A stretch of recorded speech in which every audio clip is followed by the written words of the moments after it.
When the townspeople of Cedar Falls thrust their broken girl at Samuel Hartwell for cruel entertainment, they expected the scarred Civil War veteran to either join their mockery or turn away in disgust. Instead, this limping tinker saw something in Clara's haunted eyes that would change both their destinies. A recognition that society's discarded pieces often hold the most precious value. But what happens when two people society has written off as worthless decide to prove the world wrong? The hammer crashed down on red-hot metal, sending sparks flying like tiny stars across Samuel Hartwell's dark workshop. Sweat dripped from his forehead as he worked, even though the October morning felt cold enough to freeze water in the bucket by his door.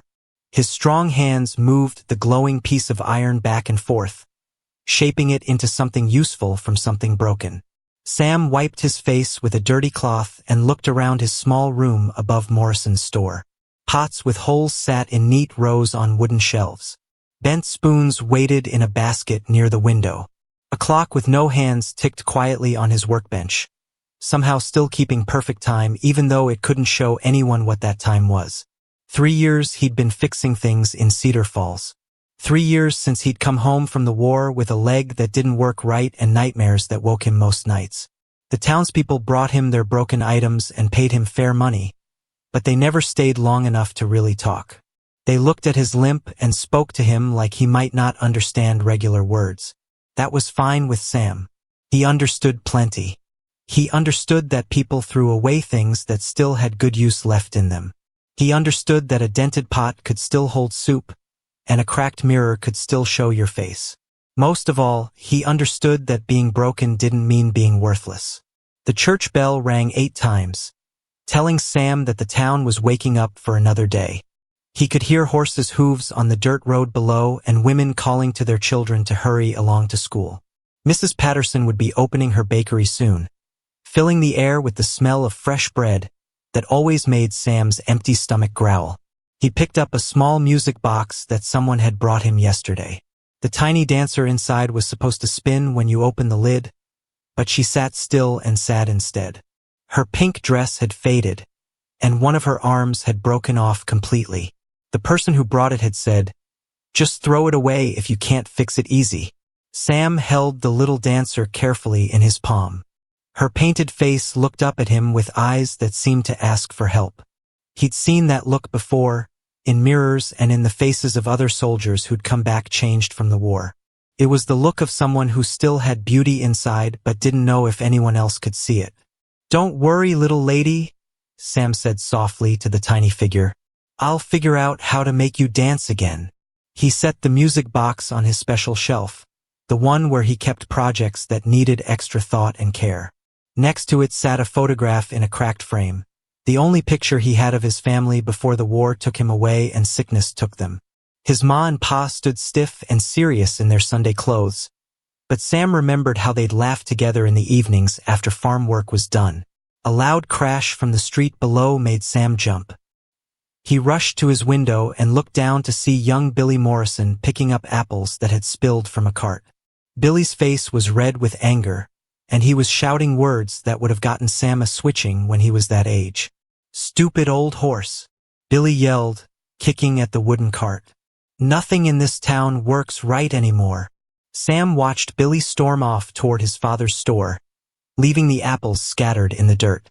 Some were bruised, some were perfect, but Billy had decided they were all worthless because they touched the ground. It reminded Sam of something his pa used to say, "Son, the world's full of people who can't tell the difference between dirty and ruined." The morning sun climbed higher, sending golden light through Sam's dusty window. He lit his small stove and put water on for coffee, the same routine he'd followed for 3 years. Coffee, work, simple supper, sleep when the nightmares led him. It wasn't much of a life, but it was peaceful and it was his. He was stirring sugar into his coffee when he heard something that made his blood turn cold. Laughter was drifting up from the street, but not the good kind that came from joy. This was the mean laughter that happened when people found someone weaker to pick on. Sam had heard it plenty during the war, usually right before something terrible happened. Sam set down his coffee and moved back to the window. A small crowd was gathering near the general store, and their voices were getting louder and nastier by the minute.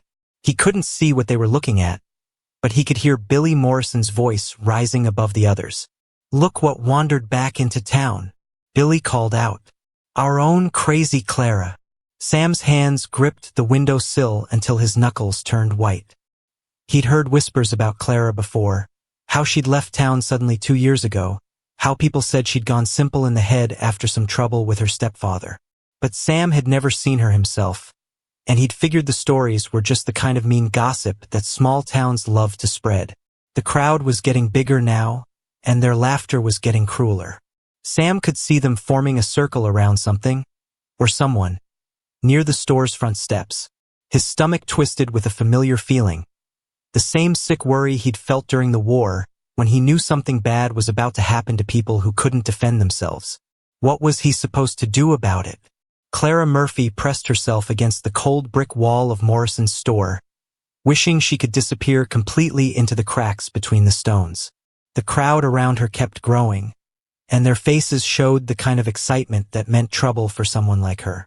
She'd made a mistake coming back to Cedar Falls, but she'd had nowhere else to go when the work ran out in the next town over. "Dance for us, Clara," Billy Morrison shouted, his 17-year-old voice cracking with the effort to sound grown up. "Like you used to before you went all crazy." Clara's hands shook as she pulled her torn shawl tighter around her shoulders. Her dress had once been blue, but now it was mostly the color of dirt after too many nights sleeping outside. She hadn't eaten anything but wild berries in 2 days, and her empty stomach made her feel dizzy and weak. "I don't dance anymore," she whispered, but her voice was so quiet that only she could hear it. Mrs. Henderson pushed through the crowd, her fat face pretending to look concerned. "Poor thing," she said loudly enough for everyone to hear. "Been wandering around like a lost animal ever since that business with Harold Wickham. Some folks just can't handle life's troubles, I suppose." Clara's heart started beating fast at the mention of her stepfather's name. Harold Wickham had been gone from Cedar Falls for 2 years now, but the lies he'd told about her before he left still followed her everywhere she went. People believed his story because it was easier than believing the truth about what really happened in that house. "She's been living rough," observed Mr. Patterson, the baker. He pointed at Clara's dirty clothes and tangled hair.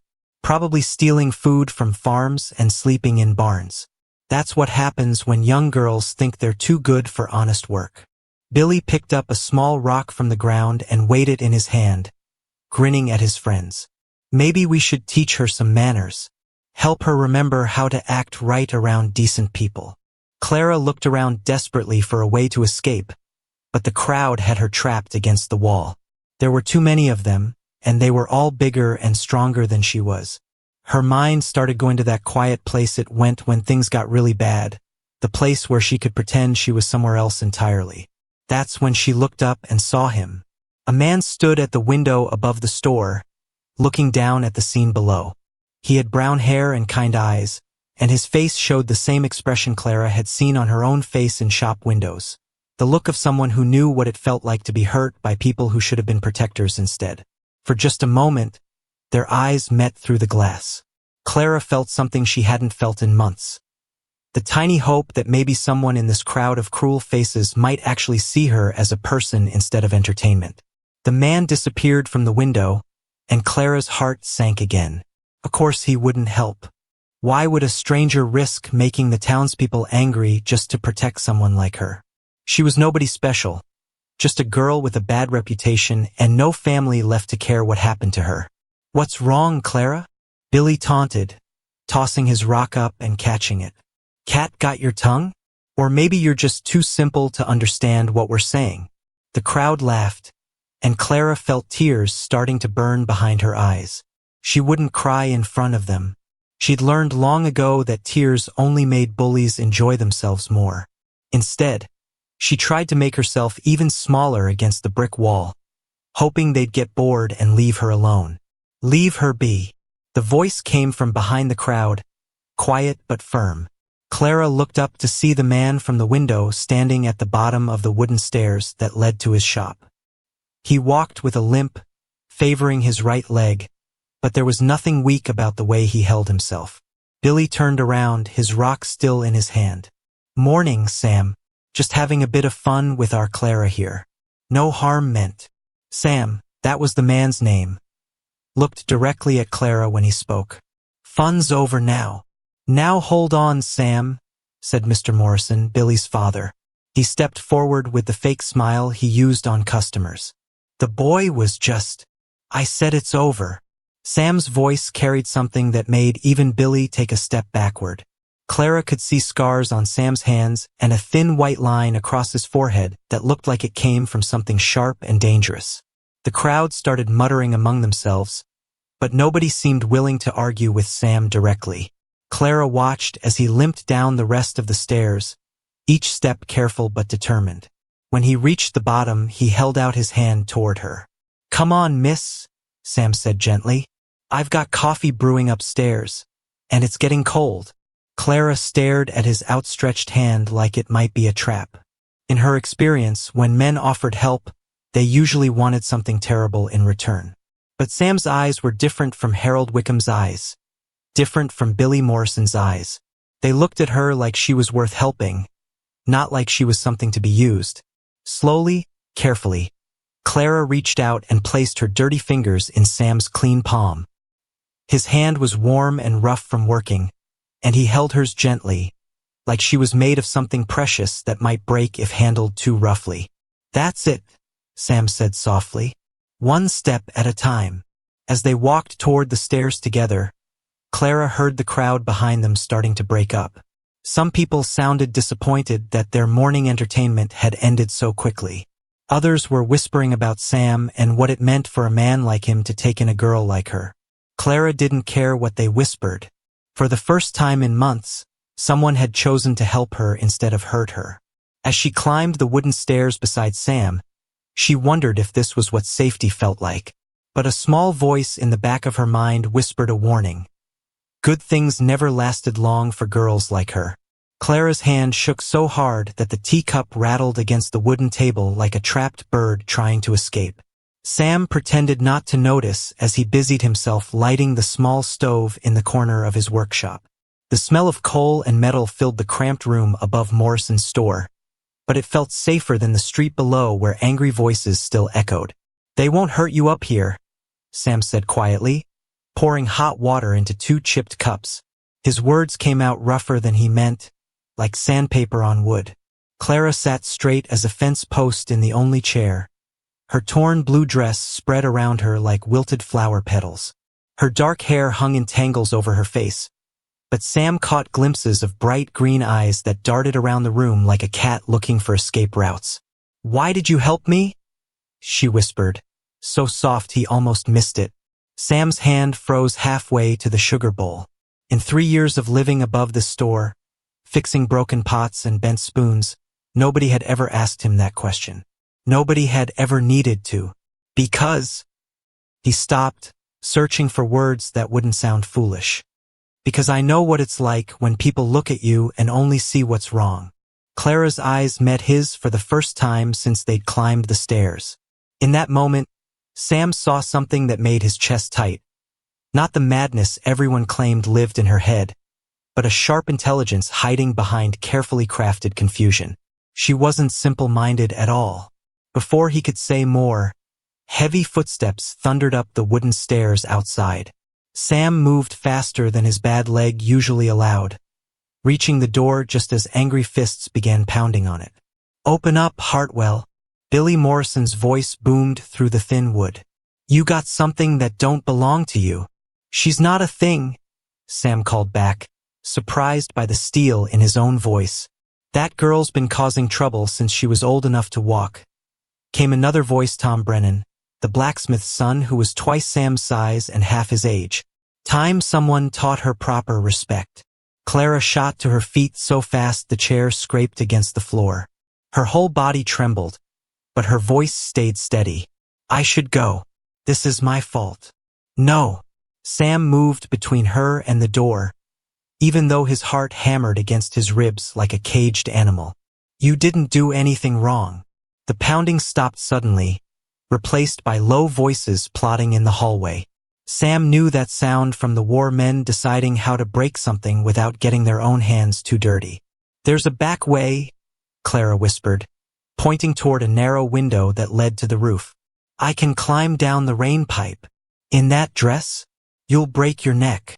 Sam limped to his tool chest and pulled out a heavy wrench. The weight felt familiar in his scarred hands. "Besides, running just tells them they were right about you." Clara stared at him like he'd grown a second head. "You don't understand. When men like that decide they want something." Her words trailed off, but the fear in her eyes finished the sentence. Sam's jaw tightened as pieces of ugly truth began fitting together in his mind. A new sound reached them, the scrape of metal on metal. Someone was picking the lock. "The storage room," Sam hissed, pointing to a small door behind stacks of broken furniture waiting for repair. "Hide there. Don't come out no matter what you hear." Clara grabbed his sleeve with fingers that felt like ice. "What about you?" Sam looked down at this girl who everyone called crazy, who'd been brave enough to trust a stranger when her whole world had turned against her. Something shifted inside his chest, like rusty gears finally turning after years of being stuck. "I'll be fine," he lied. The lock clicked open just as Clara disappeared behind the storage room door. Sam turned to face whatever came next, the wrench heavy in his grip and his mouth dry as old leather. Billy Morrison stepped through the doorway first, his face red from drinking and anger. Behind him came Tom Brennan and Jake Murphy, the mayor's nephew who'd never worked an honest day but always had plenty to say about other people's business. "Where is she?" Billy demanded, his eyes sweeping the small room. "Gone," Sam said simply. Tom laughed, a sound like rocks tumbling down a hill. "Gone where? Ain't nowhere to go but down, and we got that covered." As if summoned by his words, more voices drifted up from the street below. The whole thing had been planned, Sam realized. They'd never intended to let Clara leave peacefully. "This ain't about her," Jake said, stepping closer with the confident swagger of someone who'd never been in a real fight. "This is about you thinking you're better than the rest of us. Taking in stray dogs like you're some kind of saint." "I'm not a saint," Sam replied, shifting his weight to his good leg. "Just someone who minds his own business. Might try it sometime." Billy's hand moved to the knife on his belt. "Your business became our business when you interfered with our fun." The word fun hung in the air like smoke from a dirty fire. Sam thought about Clara's shaking hands, the intelligence she hid behind pretended madness, the way she'd known exactly where the rain pipe was without looking. This wasn't the first time she'd needed to escape through a window. "Your fun," Sam said carefully, "looks a lot like cruelty from where I stand." "Cruelty?" Tom stepped forward, his massive hands clenched into fists. "That girl's been asking for trouble since she was knee-high. Everyone knows what she did to her poor stepfather." "What did she do?" Sam asked, though part of him already dreaded the answer. The three men exchanged looks loaded with ugly meaning. Billy's smile turned sharp as broken glass. "Seduced him, of course. Led him on with her wicked ways until the poor man couldn't help himself. Then screamed assault when he tried to make an honest woman of her." Sam's vision went red around the edges. The wrench trembled in his grip as memories of the war crashed over him. The sound of cannon fire, the screams of wounded men, the terrible clarity that came when everything you'd believed about human decency crumbled to dust. "Get out," he said quietly. "What?" Jake blinked in confusion. "Get out," Sam roared, his voice filling the small room like thunder. For a moment, the three men stepped back, startled by the sudden transformation of the quiet tinker into something wild and dangerous. But the moment passed and their numbers gave them courage. "Make us," Billy sneered, pulling his knife free. That's when the storage room door creaked open, and Clara stepped into view holding Sam's largest hammer in both hands. "Nobody's making anybody do anything," she said, her voice steady as stone. "But if you want to find out what a wicked girl can really do when she's tired of running, just take one more step." The room fell silent except for the tick of Sam's old clock and the sound of 4 people breathing hard. Outside, The voices from the street grew louder, more demanding. Time was running out, and everyone in that cramped workshop knew it. But for the first time since Clara had stumbled back into Cedar Falls, she wasn't running anymore. And Sam realized that sometimes the most dangerous thing you could do was stand still and fight. 3 weeks passed like pages torn from a book Clara had never dared to read. Every morning started the same way. Sam would wake on his bedroll near the stove. Clara would emerge from the storage room that had become her bedroom, and they would work together in comfortable silence while the town below slowly came to life. But unlike the fearful quiet of their first days together, this silence felt different, peaceful, like two puzzle pieces that had finally found where they belonged. Clara discovered she had a gift for the tiny, delicate work that made Sam's eyes strain. Her small fingers could reach into clock gears and music box mechanisms that had stumped him for months. More surprising, she seemed to understand the language of broken things without being taught. "You feel what's wrong with it, don't you?" Sam asked one Tuesday morning as Clara carefully straightened the bent spring of a pocket watch. She paused, her cheeks turning pink. "That sounds foolish." "No," Sam said firmly. "I do the same thing. Metal talks if you know how to listen." Clara's whole face lit up with a smile that transformed her from pretty to beautiful. "I thought I was imagining it. The way different breaks have different moods." It was the longest sentence she'd spoken since arriving, and Sam felt something warm bloom in his chest. Trust, he realized. She was finally starting to trust him. But Cedar Falls wasn't ready to let them find peace. The first sign of trouble came disguised as kindness. Mrs. Henderson from the Church Ladies' Auxiliary climbed the narrow stairs to Sam's workshop carrying a basket covered with checkered cloth. "Thought you might appreciate some fresh bread," she said with the sort of smile that never reached the eyes. "And perhaps we could have a word about your houseguest." Clara froze at her workbench, a tiny screwdriver clutched in her white-knuckled grip. Sam stepped carefully between them, his bad leg aching from the morning's rain. "Clara's welcome here as long as she wants to stay," he said politely but firmly. Mrs. Henderson's smile tightened like a rope pulled too tight. "Samuel, dear, I'm sure your intentions are pure, but people are starting to talk. A young unmarried woman living with a bachelor. Well, it just doesn't look proper." "What people say and what's true are two different things," Sam replied. Of course. But appearances matter in a God-fearing community."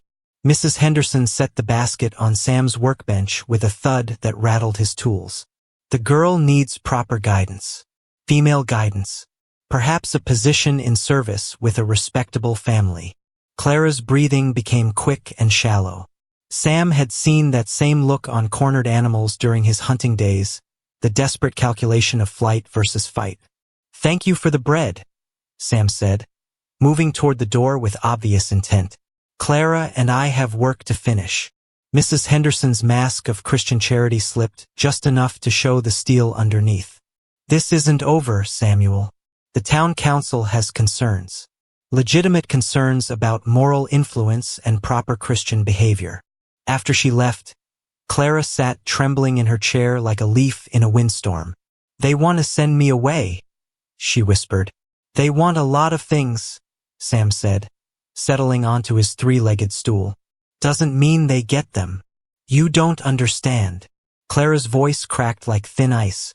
"When people decide you're trouble, they find ways to make it true.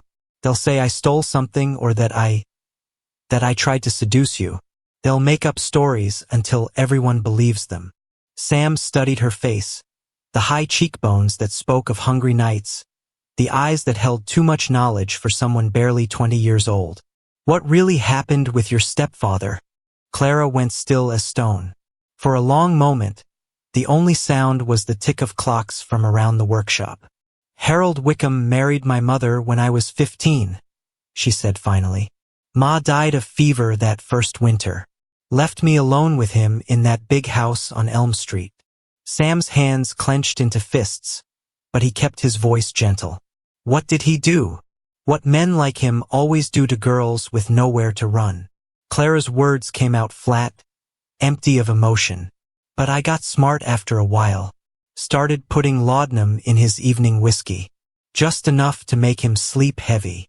That's not seduction, Sam said fiercely. That's survival. Try telling that to his drinking friends when they found him passed out in his own vomit one too many times. Clara laughed, but it sounded like breaking glass. Easier to blame the wicked stepdaughter than admit their friend was a monster. The pieces of Cedar Falls' favorite gossip story rearranged themselves in Sam's mind, forming a picture that made his stomach churn. A 15-year-old girl, orphaned and trapped with a predator. A town that chose the comfortable lie over ugly truth. Where did you go when you left? He asked. Denver first, then Kansas City. Worked in factories mostly, but... She shrugged. Word follows you in small circles. Someone always knows someone who knows your story. Only it gets twisted with each telling until you don't recognize yourself anymore. Sam thought about his own story, how it had changed in the 3 years since he'd returned from war. The heroic wounded soldier had gradually become the strange recluse, the object of pity who made people uncomfortable with his limp and his silence. Why did you come back? Clara's smile was sad as autumn rain. Ran out of places to run to. Figured if I was going to starve, might as well do it somewhere familiar. Before Sam could respond, the sound of multiple footsteps on the stairs made them both freeze. This time, the voices were different, deeper, more official. Mayor Hutchins appeared in the doorway flanked by Sheriff Davies and Dr. Matthews. The mayor's considerable belly strained against a vest that had seen better days, but his eyes were sharp as a hawk's. Samuel, the mayor said with false friendliness, thought we should have a chat about your situation here. What situation? Sam stood slowly, his weight balanced on his good leg. Sheriff Davies stepped forward, his hand resting casually on his gun belt. Got reports of disturbing the peace.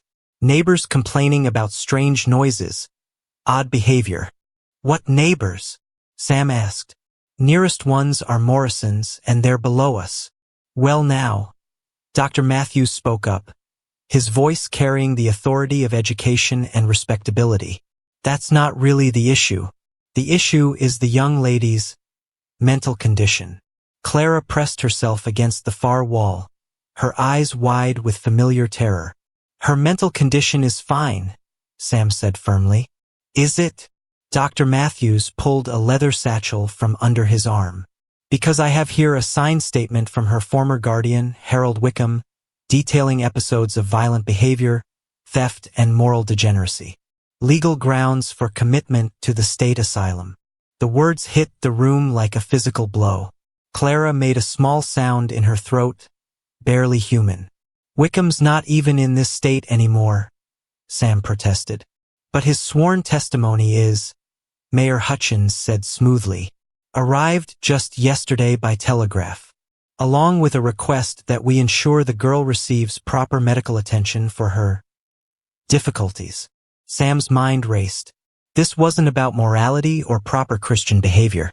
This was about power, the power of respectable men to dispose of inconvenient truths and the women who carried them. She's not going anywhere, he said quietly. Sheriff Davies' hand moved closer to his weapon. Now Sam, don't make this harder than it needs to be. Girl's clearly unstable. Look at her. All eyes turned to Clara, who stood pressed against the wall like a trapped animal, shaking and pale and everything they expected a mad girl to be. But Sam saw something else in her eyes, not madness, but calculation. The same sharp intelligence he'd glimpsed that first day.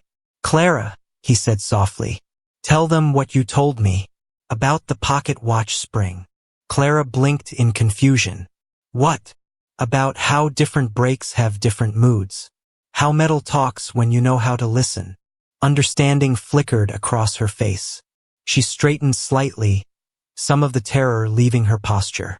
The spring in Mr. Aldrich's watch, she said, her voice growing stronger. It wasn't wound too tight like he thought. It was bent from moisture. Old moisture, probably from when he fell in Miller's Pond last summer. Metal remembers trauma, even after you think it's been fixed. Dr. Matthews frowned.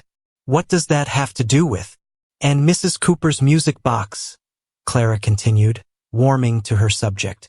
The cylinder wasn't off-center.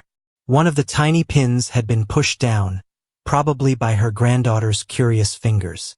You have to feel for the one that's singing flat, then coax it back to true pitch with just the right pressure. The three officials exchanged uncertain glances. This didn't sound like the ravings of a madwoman. Furthermore, Clara said, her intelligence now blazing in her eyes like flame, Dr. Matthews, you have a pocket watch that's been running slow for months. I can hear it from here. The problem isn't the mainspring, it's condensation under the crystal.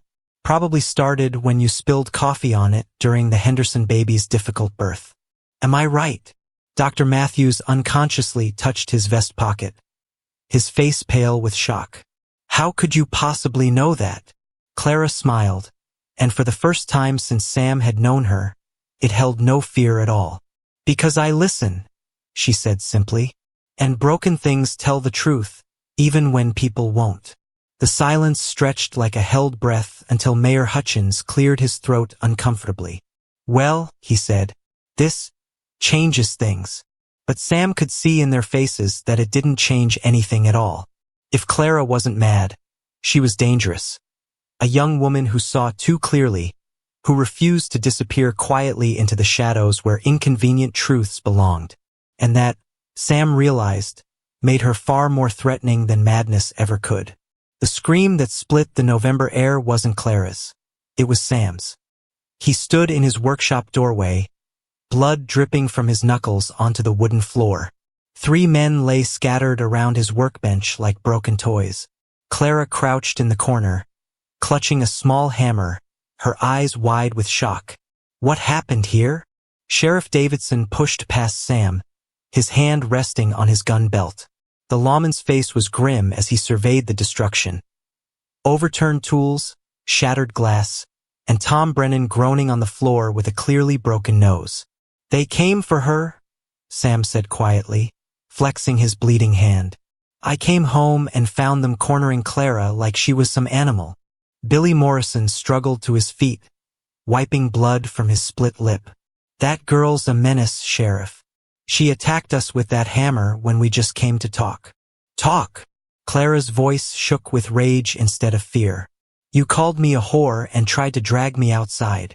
The third man, Pete Carlson, nodded eagerly. She's lying, Sheriff.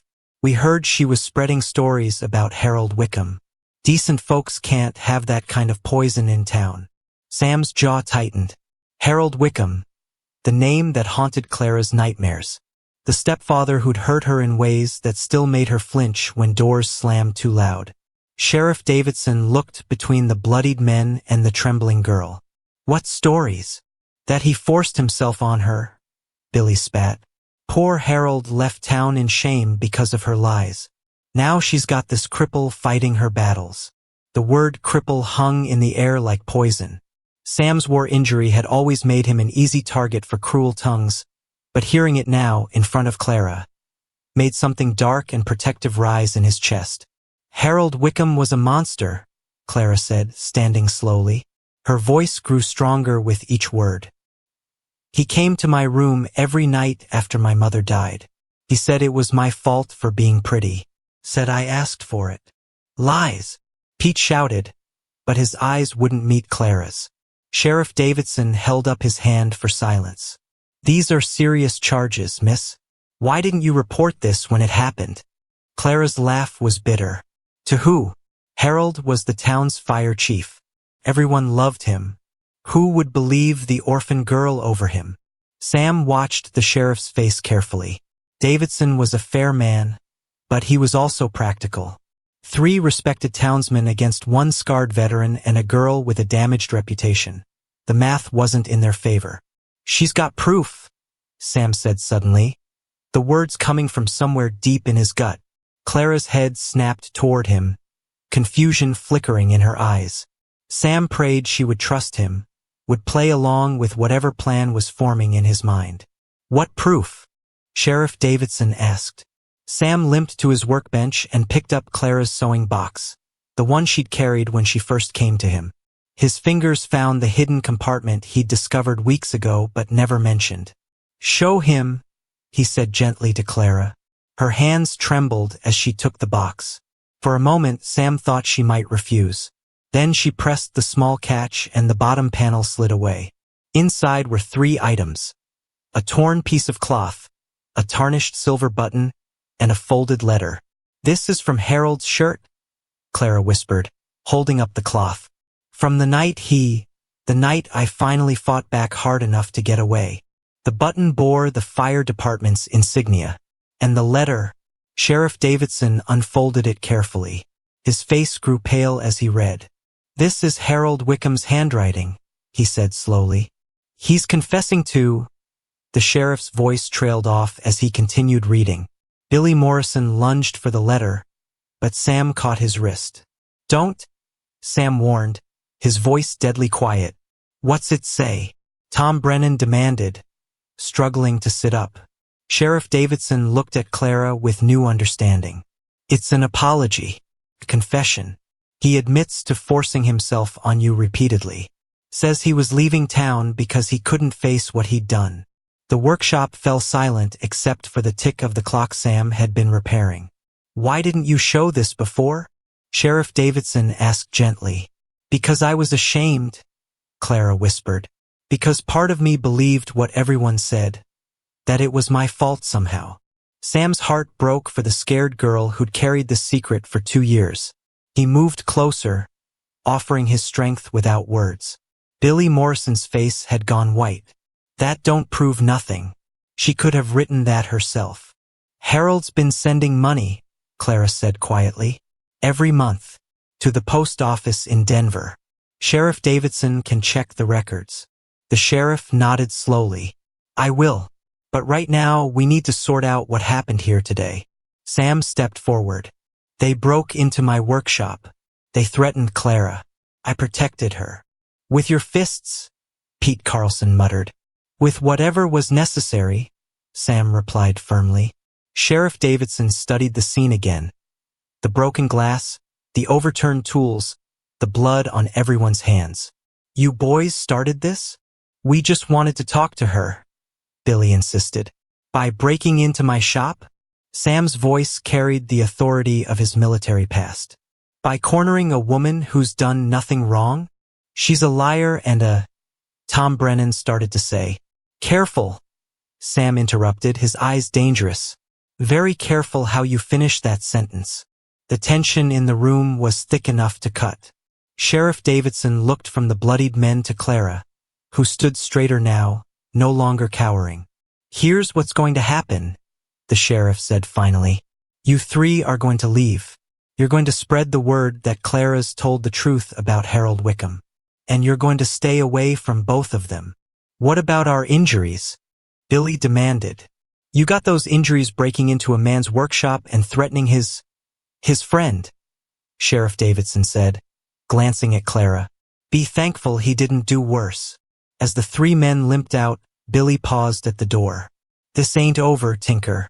Town won't stand for this much longer." Sam met his stare without flinching.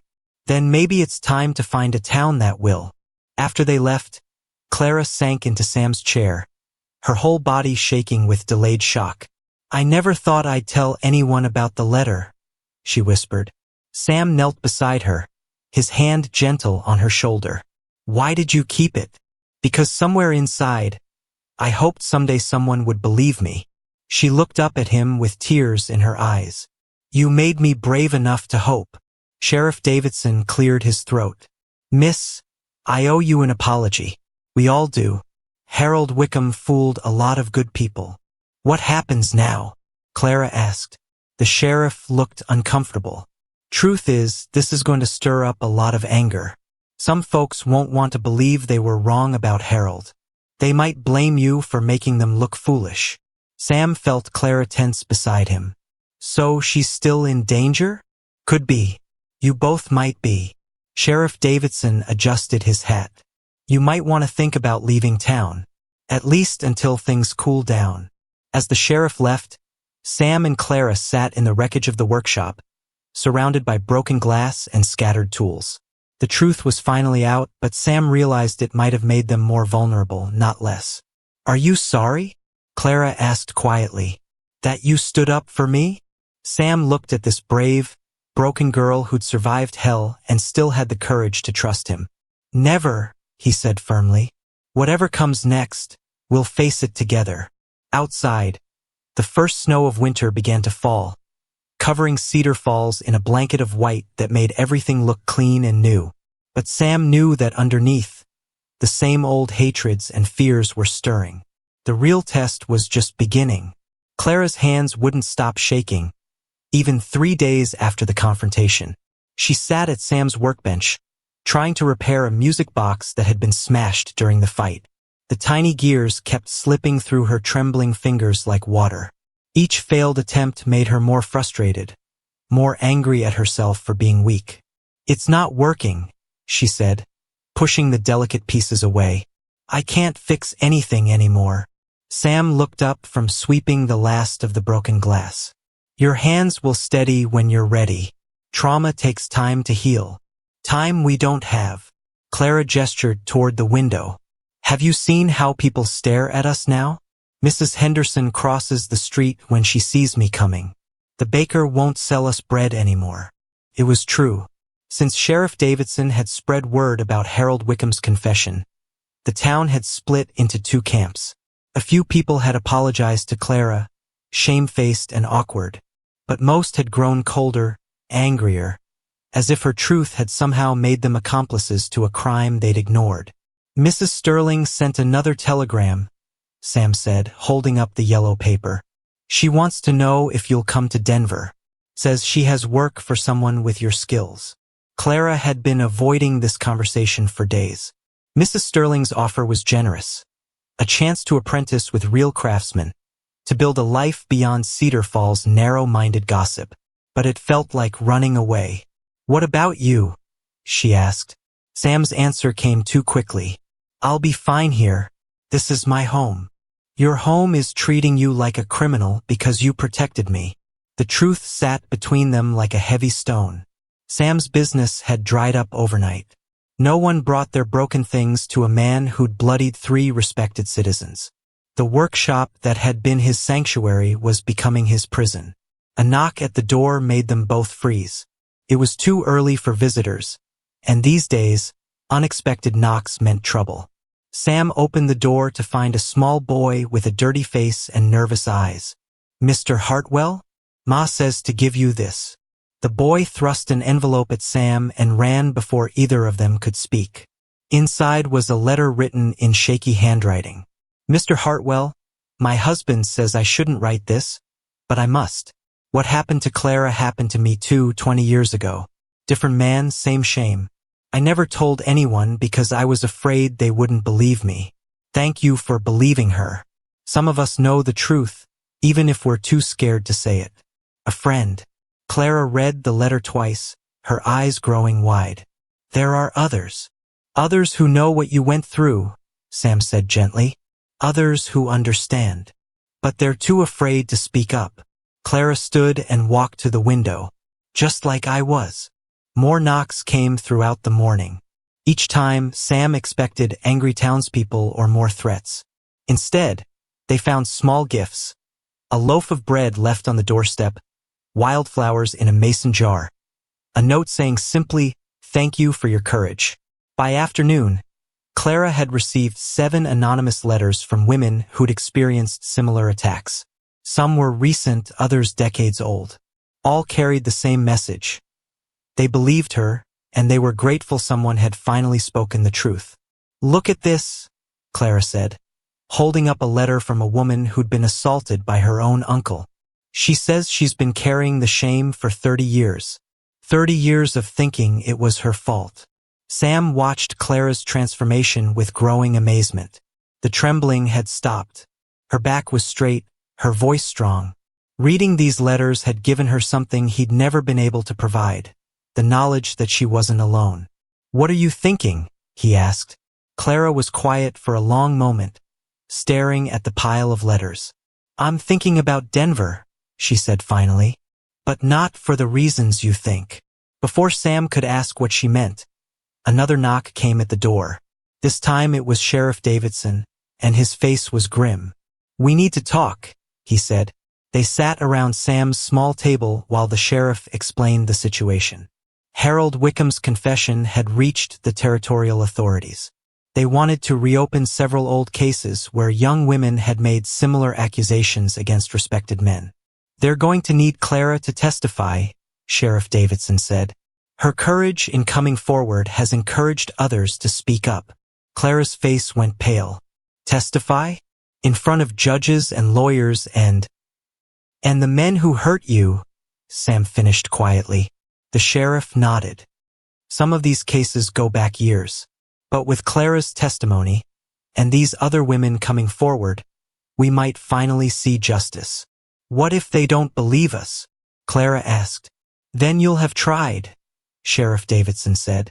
"And that's more than these animals deserve." After the sheriff left, Clara sat in silence for a long time. Sam watched her face, seeing the war between fear and determination playing out in her expressions. "I have to do it," she said finally. "Don't I?" "You don't have to do anything," Sam replied. "You've already done more than enough." "But if I don't?" Clara picked up one of the anonymous letters. "This woman says her attacker went on to hurt 3 other girls. 3 other girls who might have been spared if someone had spoken up sooner." Sam understood then. This wasn't about Clara's healing anymore. It was about preventing others from being hurt. "The trials will be in Denver," he said. Clara nodded. "Mrs. Sterling said she'd help me find a place to stay. Said she knows lawyers who specialize in these kinds of cases." "And after the trials?" Clara looked around the workshop that had become her sanctuary. "After the trials, I want to open a school. Not for reading and writing for skills. For girls who have nowhere else to go. Girls like me." The idea was so perfect, so Clara, that Sam wondered why he hadn't seen it coming. She wanted to turn her pain into purpose, her survival into service. "What about us?" he asked quietly. Clara's face softened. "Come with me. We could do it together. You could teach the boys metalwork, I could teach the girls. We could build something that helps instead of just surviving." Sam looked around his workshop, the tools he'd collected, the life he'd built, the safe small world that had protected him from risk and growth and love. Then he looked at Clara, who was offering him a chance to be part of something bigger than his own fears. "What if I'm not brave enough?" he asked. "You're the bravest man I know," Clara said simply. "You stood up to 3 men to protect me. You believed me when no one else would. You've already shown more courage than most people manage in a lifetime." That evening, as they packed their few belongings, Sam realized that courage wasn't something you possessed. It was something you chose, moment by moment, decision by decision. "Are you scared?" Clara asked as they folded her few dresses into an old trunk. "Terrified," Sam admitted, "but also excited. I've never felt excited about the future before." Clara smiled, and for the first time since he'd known her, it reached her eyes completely. "That's how you know you're doing the right thing. When the fear and the hope are mixed up together." They left Cedar Falls on the morning train, carrying 2 trunks, a box of tools, and a stack of letters from women who'd found their voices through Clara's courage. As the train pulled away from the station, Sam saw Billy Morrison standing on the platform, his face twisted with anger. But Clara didn't look back. She was too busy sketching plans for their school, her hands steady now, her future bright with possibility. "What will we call it?" Sam asked, looking over her shoulder at the drawings. Clara thought for a moment, then wrote across the top of the page, "The Hartwell School for Second Chances. Because everyone deserves one," she explained. Sam nodded, understanding that this was how healing really worked. Not by forgetting the past, but by using it to build something better. They were both broken, but together they were becoming something stronger than either could have been alone. And that, Sam realized as the train carried them toward their new life, was what love really meant. Not fixing each other, but choosing to build something beautiful from the pieces of who they'd been. The future was uncertain, but for the first time in years that felt like a gift instead of a threat. The crash of breaking glass shattered the peaceful morning in the Hartwell workshop, followed by Clara's sharp cry of pain. Sam dropped his tools and rushed to where she stood frozen, blood dripping from her hand onto the floor of their Denver workspace. But it wasn't the accident that made his heart race. It was the look of terror in her eyes, the same expression she'd worn that first day in Cedar Falls when the crowd had surrounded her. "I'm sorry," Clara whispered, staring at the destroyed music box that had taken her 3 weeks to repair. "Mrs. Patterson will never forgive me. She trusted me with her grandmother's treasure, and I've ruined everything." Sam gently took her bleeding hand, wrapping it in clean cloth while his mind worked. They'd been in Denver for 6 months now, and their business was growing faster than either had expected. But success brought new kinds of pressure. Rich customers had rich expectations, and one mistake could destroy the reputation they'd worked so hard to build. "Accidents happen," Sam said quietly, but he could see Clara wasn't listening. She was somewhere else entirely, lost in memories of other times when breaking something had led to punishment. The workshop door chimed, and Thomas Chun walked in, their newest helper who'd come from the railroad camps with burns covering half his face. The other workers had laughed at him, but Sam had seen past the scars to the careful hands and quick mind underneath. "Miss Clara," Thomas said in his careful English, "the Patterson lady is here. She wants to see her music box."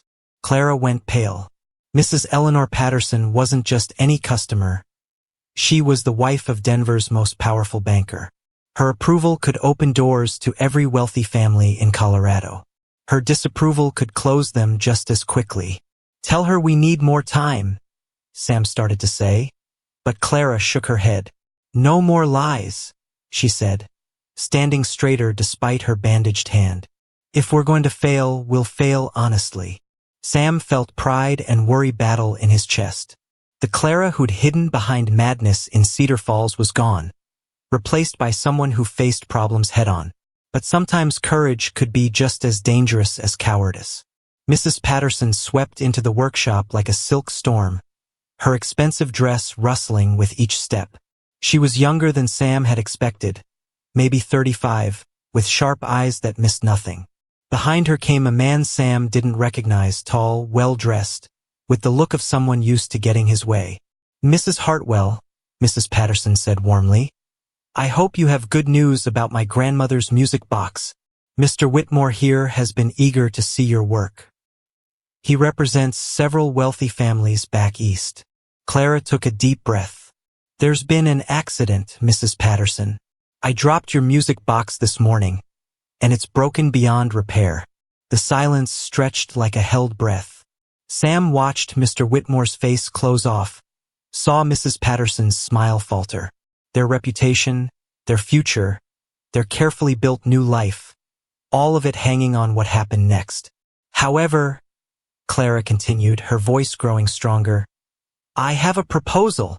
She walked to her workbench and picked up a wooden box that had been sitting there for weeks.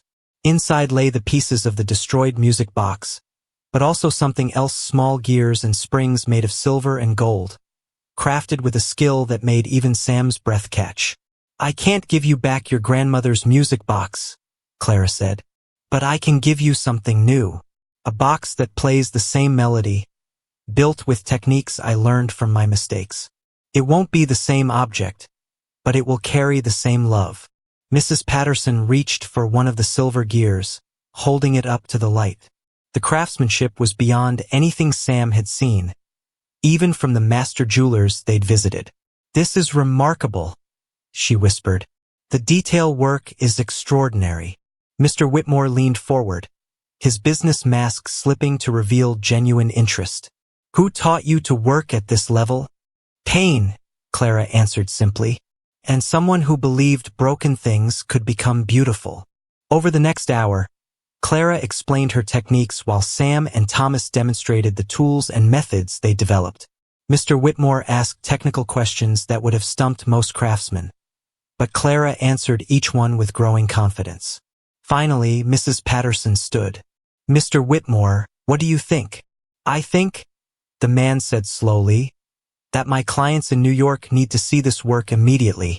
Mrs. Hartwell, would you consider taking on a commission for the Astor family?" They're looking for someone to restore a collection of European music boxes damaged in a recent fire. Sam felt the world shift around them. The Astor family meant connections to the wealthiest people in America. It meant success beyond anything they dreamed. But Clara was frowning. How long would I be gone? Gone. Mr. Whitmore looked confused. Oh, you'd need to travel to New York for the initial consultation. Perhaps 2 months to complete the work there. 2 months apart. Sam tried to hide his dismay, but Clara caught it immediately. In the 6 months since leaving Cedar Falls, they'd never been separated for more than a day. I need time to think, Clara said. After the visitors left, the workshop felt too quiet. Thomas had gone home, and Sam found himself alone with Clara for the first time in hours. She sat at her workbench, turning a broken gear over and over in her hands. This is your chance, Sam said finally. The opportunity we've been working toward. Our chance, Clara corrected. We built this together. But you're the one with the real talent. I'm just Dash. Stop. Clara's voice was sharp. Don't you dare finish that sentence. I've listened to you talk yourself down for months, and I won't hear it anymore. She stood and walked to where Sam was organizing tools, her movements quick with anger. You think I don't know what you sacrifice every day? How you take the difficult customers so I don't have to face their judgment. How you handle the business side because you think I'm too fragile. How you pretend your leg doesn't hurt when you spend extra hours standing so I can sit and work. Sam opened his mouth to protest, but Clara wasn't finished. I was broken when you found me, yes, but you were broken too. The difference is, you've been so busy fixing me that you forgot to fix yourself. The words hit harder than any physical blow. Sam sank onto his work stool, feeling the weight of months of hidden exhaustion. What if I fail? He asked quietly. What if I can't keep up with what we're building? Clara's anger melted into something softer. She took his scarred hands in hers, her touch gentle despite her bandaged palm. Then we fail together, she said. And we start again. That's what partners do. Outside, Denver's evening lights were beginning to twinkle. Somewhere in the distance, a train whistle called, promising journeys to places they'd never imagined reaching. The New York opportunity, Sam said finally. What do you want to do? Clara smiled, and Sam saw in her face the same determination that had carried them both through their darkest moments. I want to write Mr. Whitmore a letter, she said, and tell him that Hartwell and Associates works as a team. If he wants my skills, he gets yours too. If that's not acceptable, there are plenty of other wealthy families who might be more reasonable. Sam stared at her, amazed. The timid girl who'd hidden behind madness was gone completely, replaced by someone who knew her worth and refused to apologize for it. You're really willing to risk it all? Sam, Clara said, her eyes sparkling with mischief. Haven't you learned by now? The biggest risk is playing it safe. As if summoned by her words, a knock came at the door. Sam limped over to find a young boy holding an envelope with the Patterson family seal. Inside was a note from Mrs. Patterson and something that made both Sam and Clara gasp. A bank draft for 3 times their usual fee, along with a request for Clara to teach metalworking classes to the wives and daughters of Denver's elite. It seems, Clara said, holding up the check with shaking hands, that breaking things sometimes leads to bigger opportunities than we ever expected. But as Sam looked at the amount written on the draft, a new worry crept into his mind. Success this large would bring attention they'd never faced before. And attention, as they'd learned in Cedar Falls, could be more dangerous than poverty. The question was, were they strong enough now to handle whatever came next? The letter arrived on a Tuesday morning that started like any other, but would end with Sam and Clara facing the hardest choice of their new life together. Clara was teaching her 3rd metalworking class to a group of Denver society ladies when Mrs. Patterson burst through the workshop door, her face flushed with excitement and something that looked like fear. Clara, dear, you need to see this immediately, she gasped, holding out a newspaper that still smelled of fresh ink. It's about you. Both of you. The headline made Sam's blood run cold. Denver's mysterious metalwork masters. The truth behind the Hartwell success story. Below it was a detailed article about their past in Cedar Falls, complete with quotes from Billy Morrison and others who painted Clara as a manipulative woman who'd seduced her way into Sam's protection. But that wasn't the worst part. At the bottom of the page was a smaller story that made Sam's hands shake. Harold Wickham found dead in San Francisco hotel. Local police investigating. Clara read over his shoulder, her breathing growing shallow with each word. Wickham had been found with a letter in his pocket, a confession about what he'd done to his stepdaughter, written in guilt and desperation before he'd taken his own life. "He's dead," Clara whispered. "After all this time, he's finally dead." The society ladies who'd been chattering over their metalwork had gone silent, their eyes bright with the kind of hunger that fed on other people's secrets. Sam could practically see them calculating how this scandal would affect their own reputations. "Perhaps," said Mrs. Vandenberg,